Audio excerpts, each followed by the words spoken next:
All right, guys, I'm back. We're here to do Married at First Sight, season 17, episodes 7 and 8. So, I want to start off by thanking everyone who does give me, likes and gives me support and make comments and stuff. I really appreciate it. And anybody out there that's sharing the video, I want to thank you, for that too. So let's go back. I'm going to try to put it all together as best I can. So we're leaving the honeymoon, and I don't know. I think this is where things start breaking down for Brennan and Emily, because they were playing ping pong, and I think she beat him or something, and I think his energy was kind of down. And then she asked him, does he like to have fun? And I think he took that offensively. But when I looked at it, I thought that she was asking him, is it more important for you to win, or do you just like to have some, if you can separate having fun from winning? That's what I heard. But I think he got into his feelings, and his energy has started to, just gradually go downward, because by the time they get ready to go to the airport, he's telling her how tired he is and just how drained, he's feeling. And so by the time they get to the apartment and sit down and chop it up, I think she's noticing, that his energy is starting to shift. So I heard her in her conversation where she's saying to him, if you've got something on your mind, let me know. We can talk about it. If you need a minute to breathe, then that's cool. But I think we need to come back together and then see, how we can come to a consensus on whatever it is, that you're going through. And so then he asked her, well, are you going to work from the apartment? And she said, yeah. So then he goes to say, well, I'll probably start my day here, but then go over to his apartment to go and do work that he needs to do.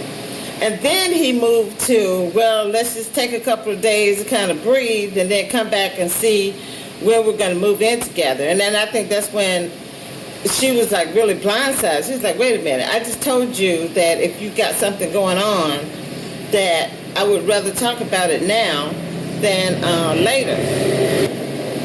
So he wasn't picking up where she was laying down. And then she goes and visits him in his apartment. Then she notices that there is even more of a shift, because he's letting her look around and his energy is very low, and he's still not enthusiastic about getting the stuff together and moving in. So I think that really has her, kind of confused. So Cal's coming over to visit, and they sit down, and then that's when it comes out that he's attracted to her, but he doesn't feel romantic towards her. And I really do think that this process is really more than a lot of people think that they can undergo. And he's being affected by it all. I mean, I'm sure that all of the hours of filming, and like he said, they've been together 24 hours, constantly, and he was starting to feel overwhelmed. So I'm hoping that he gives himself the opportunity to adjust, because I do like Emily. I think that, she's a good fit for Brennan if he would get out of his head. I mean, guys are just too far inside of their heads, and it causes them to make so many stupid decisions. So we'll hope, for Brennan and Emily. So when they get back to the apartment, one of the things that I remember that Cal asked him is, what is it that you want? He said that he wants to feel romantic, towards her, which I think is a heavy load at this point. I mean, the fact that you like her, the fact that you're attracted to her, I think that's enough right now before you get ready to put another ball in the air. But, they want it all at once. And it kind of makes me think about Orion, because they were waiting for Lauren and Orion to come out, and so they could all go to the airport. But they were talking to Cal on the iPad or the computer or whatever. And he came out and they talked, and she said, well, I don't think that we see things the same way of the incident, that happened. And he said, yeah, we want to kind of figure it out between us before we talk to other people. And the fact that he said that he didn't feel romantic towards her, and the fact that Brennan also said romantic, makes me feel like they actually have talked to each other. Because the shift in Brennan is so stark that I feel like he's been affected by some information, that he's gotten, and now he's looking at Emily, in a different way. So Orion has the potential to not only torpedo his marriage, now he, working on, messing up somebody else's, too. I'm not even with him, okay? So who else are we looking at? Claire. Oh, no, I'm not finished with Emily and Brennan yet. So when they got back after talking to Cal, they were, she was trying to get him to tell her what he wouldn't say to Cal about, because Cal asked him, well, is there something about her that makes you not attracted? And he didn't want to say. So, that is actually more, he should just talk to Emily about it. If he had just talked to Emily about it, then they could have just folded that into the conversation. But he's been very dramatic, almost like Aries. It kind of reminded me of Aries and his whole mess, with Jasmine. But so when he was explaining that, trying to explain himself, I want to do this. I want to do that. You've known this woman for a whole week. You've been thrown into a whole new situation. You've been out of the country. You got cameras in your face. Okay? You just got married. A whole married, man. You have to let this stuff settle and simmer and set. You can't just expect that, it's going to be the way that you envision something, to be when, just because it's in your head, So anyway, he wouldn't tell her, and she's like, okay, so the fact that you won't tell me tells me what you're not saying. And now I feel disrespected because I'm asking you to go ahead and just tell me, and you're using, whatever as an excuse to say that, yeah, well, I'm not going to talk about it. And I don't think that that's fair, to me. And I actually agree, with Emily about that. I'm moving this camera a little bit, so y'all forgive me for that. Okay, anyway. So, yeah, that was it for them. And I don't like Brennan. I'm annoyed with Austin. I don't like Orion. So, yeah, the men on this season, they really do suck. And if I thought, oh, Cameron is okay. He hasn't, I'm not really enthralled with him, but he hasn't got me to the point that the rest of them have got me to as of yet. So talking about Cameron, let us look at he and Claire. So Cameron got sick when they was on the boat, and he felt like he went down too deep, and he heard a pop or something in his ear, and it was so disturbing that he wasn't able to go to sleep. So the hotel staff, medical staff, they couldn't give him a diagnosis, and I'm sure they probably didn't have the medicine, the antibiotics, that he was going to need. So they sent him to a hospital in the city. And some people had a thing about, because she didn't go with him, she said that she had a meeting. Oh, Lord. And that's why, she wasn't able to go with him. And then when she got back to the hotel, she was in the room saying that that was like the first moment that she had by herself, but that it was really nice, spending time, with him. But I think that she was really happy just to be able to breathe and not have to worry about, anybody, being around. So anyway, the next time I think we see them together is at the dinner, and he shows up with this big bouquet of flowers. So he said that he is going to go back to basics to try to connect with her, and she was touched. She said the fact that she knows now that he has that, capability is, really surprising, to her, because she didn't, I don't know if she thought that he could go that deep. So that was cool. And I forgot what they talked about at the group dinner, to tell you the truth. So what did they talk about here? Oh, the future. Okay, I don't remember that conversation either. I do, okay, hold on. And so we are, and then I noticed when they were going to the airport that he was walking right beside her. I thought that was cool. So to get to the shared apartment is really nice. They have a whole conversation about the bedroom. So she said that because he gets up frequently during the night to go to the restroom, that he could sleep near the bathroom. And then instead of him just graciously saying, okay, thank you, I like that, he's going, oh, well, blah, blah, blah, blah, blah. And she's like, okay, well, which would you prefer? He said, well, yeah, I'd rather be closer to the bathroom. Well, unless you want to. And I'm like, man, just go ahead and just take it. She's giving it to you, just take it. And then she gave him the correct response. She said, no, we're in a marriage, and compromise, is the thing. Because her thing was, she gets up earlier than him, so it would make it easier. She wouldn't have to wake him up in order for her, to be able to go to the bathroom. But she understood that his point, that you only get up once, and I get up frequently. So it all worked out. But Cameron he's like, he picks. And I don't know, because that's going to get on Claire's nerves. Because they were having a conversation about that on the couch. Let me see, where am I in these videos? I try to watch and look at the video to kind of guide me and what I'm talking about. But I think they had, that was after the visit. So yeah,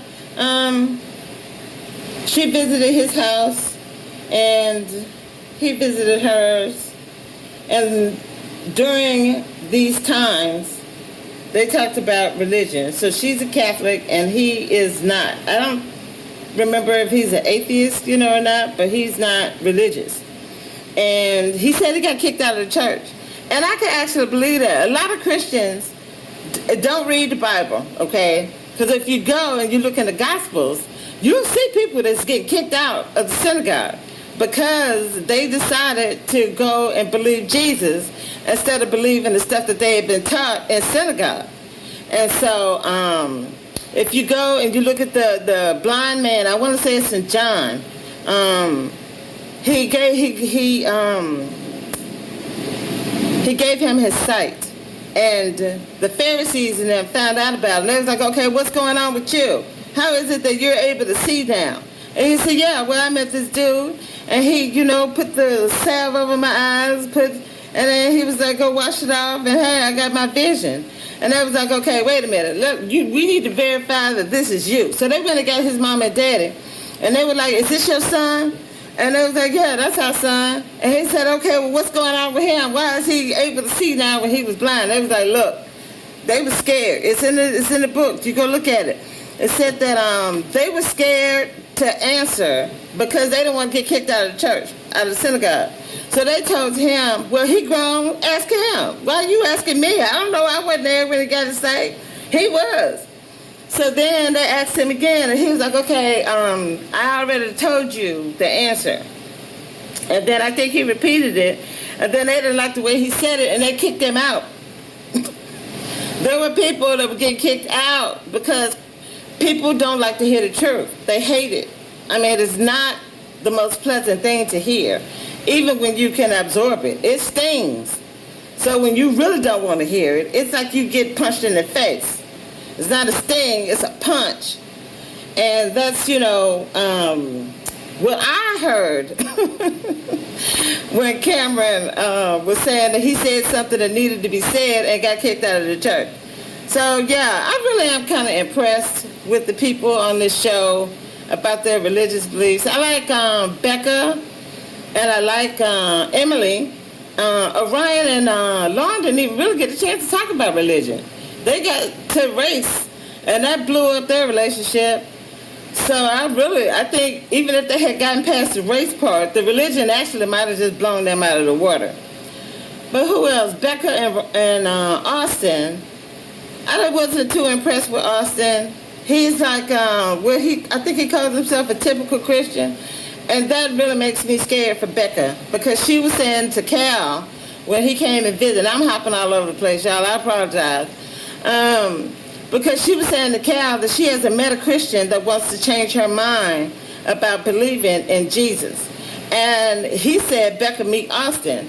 And because of what I know about Christians, I'm scared for her. Yeah, I really am. And y'all pray for Becca out there, child. She gonna need it, dealing with a nut that doesn't even know what he's supposed to be believing in. So, let me see. Becca and Austin. Am I giving all the information? Did I figure? Okay. Yep. Spider. I don't know if I talked about the spiders with Cam and Claire before I closed them out. Oh, yeah, because I was talking about him getting kicked out of church.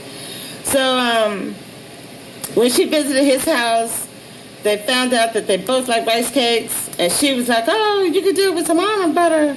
And he was like, well, I just put honey on mine. And then he gave her this stuff called Vegemite. It's some stuff that's sold down in Australia, New Zealand area.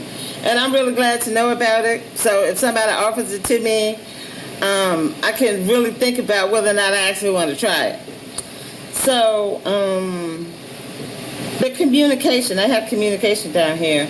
They were talking on the couch, and she was saying, I think, that they need to talk about things as they're going on, not like hold them. But he said he likes to just see what the result is. And I actually can see it from both sides, because I'm like a camera. I'm an experimenter. I want just to see what you're going to do. I'm going to just let you. I'm going to let you do what you do, and I'm going to observe you in your natural state. And then when the time comes appropriate for me to communicate, then I'll actually do so. I'll be fixing it in my head what I'm going to say, and, what points I actually want to bring up when it's time, for us to dialogue. But then I also understand what Claire's talking about, because if you can bring it out, early, then you don't have the time for it. You won't be resentful. You won't be feeling like, you're doing more than they are, and the relationship becomes skewed. So she wants it to be able to stay on an even track. So I do, like I said, I see it from both sides. So I think that was it with them. So we're looking at Becca and Austin. And I already talked about them I talked about Emily and Brenna. I haven't talked about Lorna and Ryan and Becca and Austin. Let me look at the video when I talk about Becca and Austin. So let me see. They were at the honeymoon, and that morning, before they were all going to the airport, they were sitting and having a conversation about their future. And I actually really appreciate the way that she communicates. I think she's trying to be open, and then trying to meet him where he is. And one of the reasons why I say that is because later in the episode, when she's visiting his house, for some reason, he is saying that when the experiment is over, that they can just stay where they are, because he's sure that she wouldn't want to move in with him and his roommate. And that was like the biggest red flag. I could see her looking at him like, okay, we're all the way married, so why would I want to move in with you and your roommate? So she was cool. She was like, well, I think a better solution would be, because I'm month to month, when your lease is over, then you can just move in with me, and then we can find, somewhere else that we can go together, if necessary. And so he said that he was interested, in what she had to say. So it's just like, yeah, they're on two different, it's like the Mars and Venus, men are from Mars and women are from Venus kind of thing. That's what I saw, with that part of their conversation. So let me see. They were all waiting for Orion and Lauren. I thought that was cool. Then the airport ride was cool. And then them walking around through the new apartment. Yeah, I didn't think that I saw anything happening on another frequency until she got to his apartment. She saw, how he and his roommate figured stuff out. And he was telling her that they both take care of their messes. So if you need to wash dishes, clean whatever you did in the bathroom. If you spill something on the floor, then, take care of it, whatever. And he said the thing that he did on a regular basis was to take out the trash. So that was congruent with what the roommate told her when they were at the reception, because she told her, about that, how good he was, about doing that. So the other thing that I wanted to say about Becca, girl, you need to go do something with your skin. Now, I'm a nurse, and when I was in my 20s, my face broke out. I had acne all over my face, under my neck. It was horrible. So even when I was in college, I had to go figure out how to do something about my skin. So I'm very sensitive, to that kind of thing. So I'm not saying that being like a negative. I ain't saying that, because you want to give your husband something nice to look at. And if that means going to a dermatologist, then girl, yeah, you need to get up and go. So where are we with them? I'm trying to figure out. Let's go here. Oh, okay, so yeah, she put on one of his hats. I thought it was cute. I thought that whole little scene, was cute. I don't remember him going to her apartment. So I think they met. Who did they meet with? Oh, they met with Cal. And that's when she said that about she had met a Christian to change her mind. And she said that she's had Christians tell her that because she doesn't believe in Jesus, that she's going to hell. And Carol actually did not give her the right answer, which I'm not even disappointed, because I already knew. The right answer to give her is, even if you believe in Jesus, child, okay, you can send yourself to hell so fast. None of us are safe. None of us are safe. Okay? Knowing Jesus is a privilege if you get it right. If you know him and you still out here stabbing and stealing and lying to people and treating your brothers and your sisters, like something under the bottom of your shoe, then you're going to be in hell with people that don't even believe in him. And that's what Christians don't want to tell the truth about. They love to condemn other people to hell, not understanding that they're going to be the first ones. He said, I'm going to come back. The train's come, so I'm going to come right back. All right. So if you actually go back and you look in the Gospels, he's always dressing down the religious leaders to the point that he has made them sick, because they're like, okay, wait a minute. If we let him do whatever it is that he's doing, then people are going to start believing him, and then we're going to lose our power. So it's either him or us. And that's when it starts to percolate on how they're going to get rid of him. They're going to look for the opportunity, to be able to get rid of him.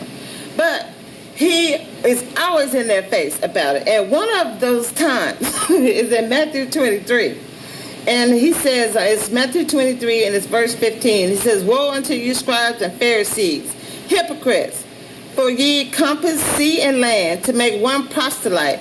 And what that is that a converted one. So like you see Christians all over in Africa and down in the outer parts. If they had people in Antarctica, they'd be over there too, trying to tell them, about Jesus.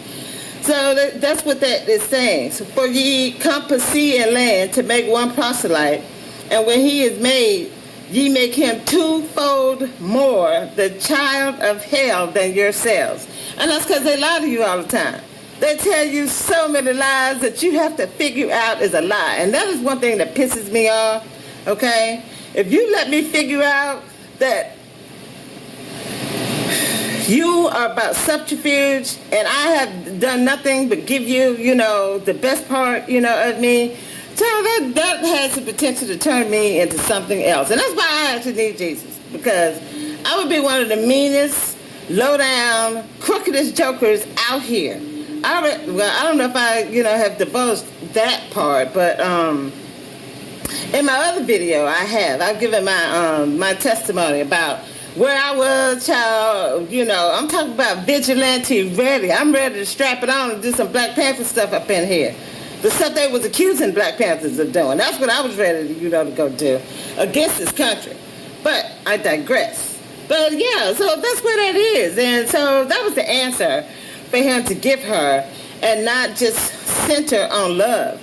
I think that what he said was important, but then I also think that he needs to stand on the word of the Lord, because he's saying that he's a representative of him. So you need to represent.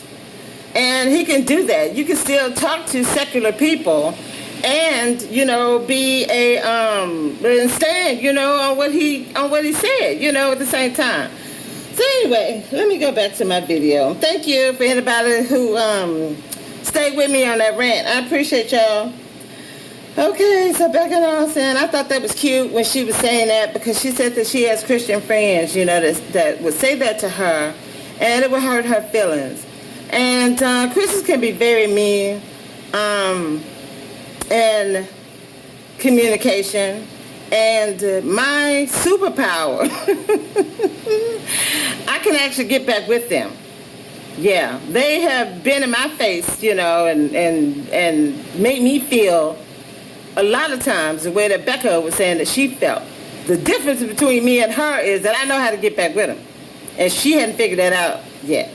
So I like her. I really do appreciate, her communication again. So then I think we're coming to the end of the episode. Good, I'm at 26 minutes. We're looking at Orion and Lauren, and they're talking to Dr. Pia, and he is hemming and hawing. And then I felt like he said that it's hard for him to have a conversation with her because of the way that she gets. And she's like, okay, that's fair, but let's not gloss over why, whatever level I get to, I'm there. There's a reason why I will have gone to that level, and it's not just an arbitrary, kind of thing. So then, like I said, and then I think she at first was trying to give them orientation and saying, let's do a reset. I see the possibility of this happening. There's a lot here, and you both have work, that you need to do. And so then it got to the point where he was saying that he just couldn't let it go. And I don't even know what it is. I mean, how proud of your heritage can you be? And I'm proud, but I also know where I live. I'm not ashamed, to be a Black woman. I can communicate about being a Black woman, but then I also can give people grace because I know the world that I live in, and people aren't focused on looking at the world, from my perspective.